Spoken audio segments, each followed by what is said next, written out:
चौथे चरण से पहले राहुल गांधी का बड़ा ऐलान।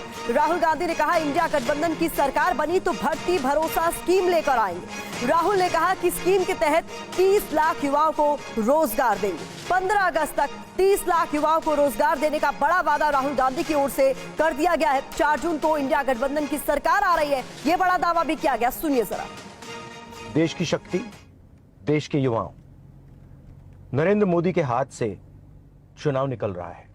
वो स्लिप कर रहे हैं और हिंदुस्तान के प्रधानमंत्री नहीं बनेंगे। उन्होंने डिसीजन ले लिया है कि अगले 4-5 दिन में आपके ध्यान को भटकाना है, कुछ ना कुछ ड्रामा करना है। आपके ध्यान को भटकना नहीं चाहिए। बेरोजगारी सबसे बड़ा मुद्दा है। नरेंद्र मोदी जी ने आपको कहा था कि 2 करोड़ युवाओं को रोजगार देंगे, झूठ बोला। नोटबंदी की, गलत जीएसटी लागू की और सारा का सारा काम अदानी जैसे लोगों के लिए किया है।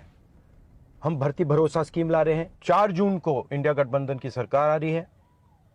15 अगस्त तक भर्ती भरोसा स्कीम में 30 लाख युवाओं को रोजगार देने का काम शुरू हो जाएगा। तो राहुल गांधी को आपने सुना, अब अमित शाह को सुनिए। अमित शाह का राहुल गांधी पर पलटवार सामने आया है। दरअसल बड़ा हमला बोला। अमित शाह ने ये कहा कि ये चुनाव 2024 का चुनाव राहुल गांधी वर्सेस नरेंद्र मोदी का चुनाव है। अमित शाह ने कहा कि चाइनीज गारंटी वर्सेस भारतीय गारंटी का 2024 का चुनाव है। ये चुनाव जिहाद के खिलाफ विकास का है। क्या कुछ कहा अमित शाह ने, आइए आपको सुनवाते हैं। ये 2024 का जो चुनाव है, ये राहुल गांधी वर्सेस नरेंद्र मोदी का चुनाव है। ये चुनाव वोट फॉर जिहाद, इसके अगेंस्ट वोट फॉर विकास का चुनाव है। ये चुनाव परिवार के कल्याण, अपने परिवार के कल्याण के विरोध देश की जनता के कल्याण का चुनाव है। भाई और बहनों, ये चुनाव राहुल गांधी की चाइनीज गारंटी के खिलाफ मोदी जी की भारतीय गारंटी का चुनाव है। तो चौथा चरण आते आते गारंटी पर बात होने लगी है। खास मेहमानों का पैनल हमारे साथ जुड़ चुका है। आपसे तारुफ करा दे, शिवम त्यागी प्रवक्ता बीजेपी के हमारे साथ जुड़ चुके हैं। रितु चौधरी प्रवक्ता है कांग्रेस की, हमें ज्वाइन कर चुकी हैं। प्रोफेसर धर्मेंद्र यादव समाजवादी पार्टी के प्रवक्ता है, हमारे साथ जुड़ गए। और आकुश श्रीवास्तव जी वरिष्ठ पत्रकार है, आप भी हमारे साथ जुड़ गए। सबसे पहले शिवम, चौथा चरण आते आते ही सही, इस बात की एक तसल्ली है और इस बात की एक खुशी भी है कि जनता के सरोकार पर बात होने लगी। वो मुद्दे जो वाकई में मायने रखते हैं उन पर बात होने लगी। बात गारंटी की होने लगी। अच्छी बात है। मैं तो मानता हूँ कि गारंटी की बात होनी चाहिए, वो जनता के सरोकार के मुद्दे जो है उनकी बात होनी चाहिए। लेकिन ये बात कब से नहीं होगी, आप मुझे बताइए। ये तो इंदिरा जी के समय से हो रही है, गरीबी हटाओ, गरीबी हटाओ, गरीबी हटाओ, सरोकार की बात है। लेकिन सरोकार की बात कितना पूरा हुई है देश में? यही बात आगे राजीव जी ने कंटिन्यू करी, यही बात आज राहुल गांधी जी कर रहे हैं। इसी में पहले यूपी 1 यूपी 2 भी रहकर चला गया। 58 साल के बाद अगर दादी से लेकर पोते तक आते हुए वही बात हो रही है और जिस पर कुछ काम नहीं कर पा रहे, तो जाहिर है सरोकार की बात करें, लेकिन बात पर कितना काम कर रहे हैं, अमल कर रहे हैं, वो देख लीजिए। एग्जाम्पल के तौर पर जब हिमाचल में सरकार आई तो उससे पहले कहते रहे प्रियंका जी जाकर हर जगह कि हम 1 लाख नौकरी देंगे, 1 लाख नौकरी देंगे, 1 लाख नौकरी देंगे। जैसे ही सरकार बनी, चीफ मिनिस्टर से पूछा गया कि आप नौकरी को क्या, कहते नहीं वो हमने नौकरी कहा नहीं, हमने तो रोजगार कहा था। तो मैं मानता हूं कि इस देश में गारंटी सिर्फ एक ही व्यक्ति की चलती है, वो है आदरणीय प्रधानमंत्री जी।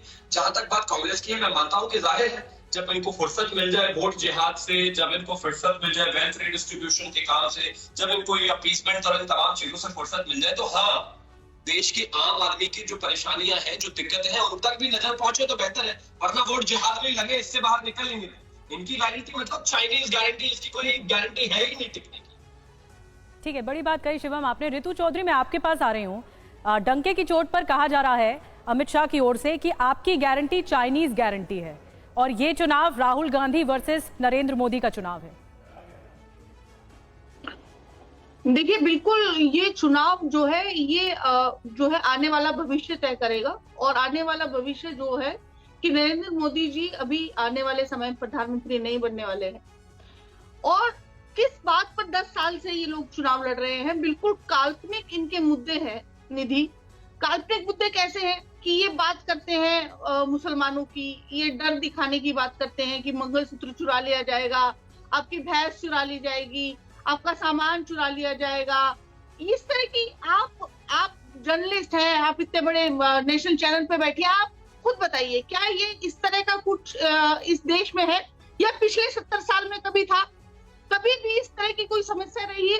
ठोस मुद्दों पर ये लोग बात नहीं करते हैं। अगर हम बात करते हैं रोजगार की बात करते हैं, हम बात करते हैं कि 30 लाख पद खाली क्यों पड़े हैं, इनके पास कोई जवाब नहीं होता। इनके पास वही मांस मछली और भैंस का मुद्दा है।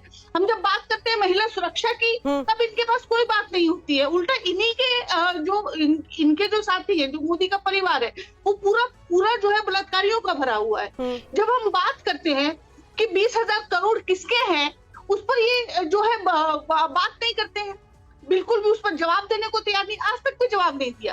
तो भ्रष्टाचार के मुद्दे पर चुप है और तमाम भ्रष्टाचारियों को साथ लेकर खड़े रहते हैं, तमाम बलात्कारियों को जो है साथ लेकर खड़े रहते हैं। हम बात करते हैं रोजगार की, हम बात करते हैं महिला सुरक्षा की, हम बात करते हैं महिलाओं को जो है उनको एक गारंटी देते हैं कि हाँ, हम आपको जो है आर्थिक रूप से मजबूत करेंगे। हम ये बात करते हैं। हम बात करते हैं समानता की कि हम आएंगे तो जनगणना कराएंगे उसके हिसाब से। लेकिन एक चीज जिसने सबका ध्यान खींचा है ऋतु जी, वो ये है कि हर चरण के साथ चुनावी मुद्दे भी हर पार्टी के लिए बदलते गए।